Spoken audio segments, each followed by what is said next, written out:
पर्यवेक्षकों को नई जिम्मेदारी आने जाने का ब्यौरा देना होगा। 17 मेडिकल कॉलेजों के लिए नियम, एमबीबीएस में गड़बड़ी के बाद अलर्ट।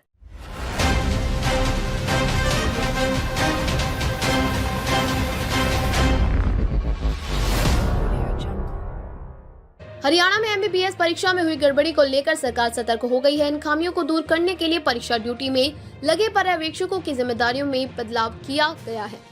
पंडित बीडी शर्मा स्वास्थ्य विज्ञान विश्वविद्यालय रोहतक यूएचएसआर ने परीक्षा पर्यवेक्षकों को और अधिक जवाबदेह बनाने के लिए जिम्मेदारी तय कर दी है। अब परीक्षा केंद्र पर पेपर और आंसर शीट ले जाने और उन्हें वापस विश्वविद्यालय लाने की जिम्मेदारी निभाने वाले पर्यवेक्षकों को परीक्षा के दिन अपनी यात्रा और ड्यूटी समय सहित विवरण का एक प्रोफार्मा भरना होगा। यह प्रोफार्मा आंसर शीट के साथ जमा करना होगा। सूत्रों के अनुसार विश्वविद्यालय द्वारा परीक्षा की खामियों को दूर करने के निर्णय के बाद यह कदम उठाया गया है। नए उपायों को राज्य के सभी 17 मेडिकल और 128 पैरा मेडिकल कॉलेजों में लागू किया गया है। हर घटना की देनी होगी रिपोर्ट। पर्यवेक्षकों के पेपर खोलने और बांटने के समय उत्तर पुस्तिकाओं का संग्रह और विश्वविद्यालय को जमा करने का समय भी दर्ज करना होगा।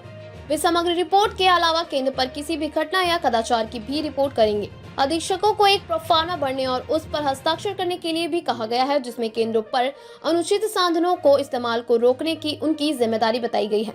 वे यह भी घोषित करेंगे कि परीक्षार्थियों की मदद करते पाए जाने वाले किसी भी कर्मचारी के खिलाफ अनुशासनात्मक कार्यवाही की जाएगी। पर्यवेक्षकों की भूमिका भी संदिग्ध जांच टीम में शामिल। सूत्रों ने बताया कि एमबीबीएस एग्जाम में गड़बड़ी की जांच के लिए विश्वविद्यालय द्वारा गठित 3 सदस्यीय समिति इस घोटाले में पर्यवेक्षकों की भूमिका की भी जांच कर रही है, जिसमें वार्षिक और पूरक दोनों परीक्षाओं में उत्तर पुस्तिकाओं को दोबारा लिखना शामिल है। मामले में शिकायतकर्ता ने यह भी आरोप लगाया है कि पेपर लीक करने में रैकेटियर शामिल थे। जाँच में आंसर शीट से छेड़छाड़ के सबूत मिल चुके। पंडित बीडी शर्मा स्वास्थ्य विज्ञान विश्वविद्यालय रोहतक की 3 सदस्यीय कमेटी को उत्तर पुस्तिका में छेड़छाड़ से जुटे कई तथ्य मिले हैं। जांच टीम में शामिल सूत्रों ने बताया कि शिकायतकर्ता छात्र ने अपने बयान दर्ज करा चुके हैं। आरोप लगाया था कि कुछ मामलों में कर्मचारी आंसर शीट का पहला पेज हटाकर दूसरी शीट पर सिल देता था। इस शीट पर अभ्यर्थी का सीट नंबर, बारकोड और रोल नंबर होता था। इस दूसरी शीट को अभ्यर्थियों या उसकी ओर से किसी और ने दोबारा लिखा होता था। जाँच पर सीआईडी की भी नजर। हरियाणा में सामने आए एमबीबीएस परीक्षा घोटाले की जांच क्रिमिनल इन्वेस्टिगेशन डिपार्टमेंट सीआईडी करेगा। सीआईडी हेडक्वार्टर ने इस बारे में अपने रोहतक ऑफिस से अभी तक की इनपुट की रिपोर्ट तलब कर ली है। नए उपायों को राज्य के सभी 17 मेडिकल और 128 पैरा मेडिकल कॉलेजों में लागू किया गया है। हर घटना की देनी होगी रिपोर्ट। पर्यवेक्षकों के पेपर खोलने और बांटने के समय उत्तर पुस्तिकाओं का संग्रह और विश्वविद्यालय को जमा करने का समय भी दर्ज करना होगा।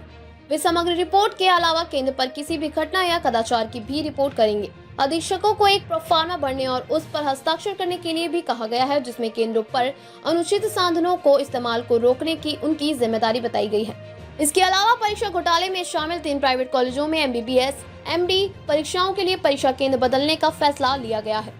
यूनिवर्सिटी से जुड़े सूत्रों के मुताबिक इन प्राइवेट कॉलेजों के प्रोफेसर परीक्षा दौरान ऑब्जर्वर का भी काम करते थे, जिससे परीक्षा में गड़बड़ी की संभावना बढ़ जाती थी।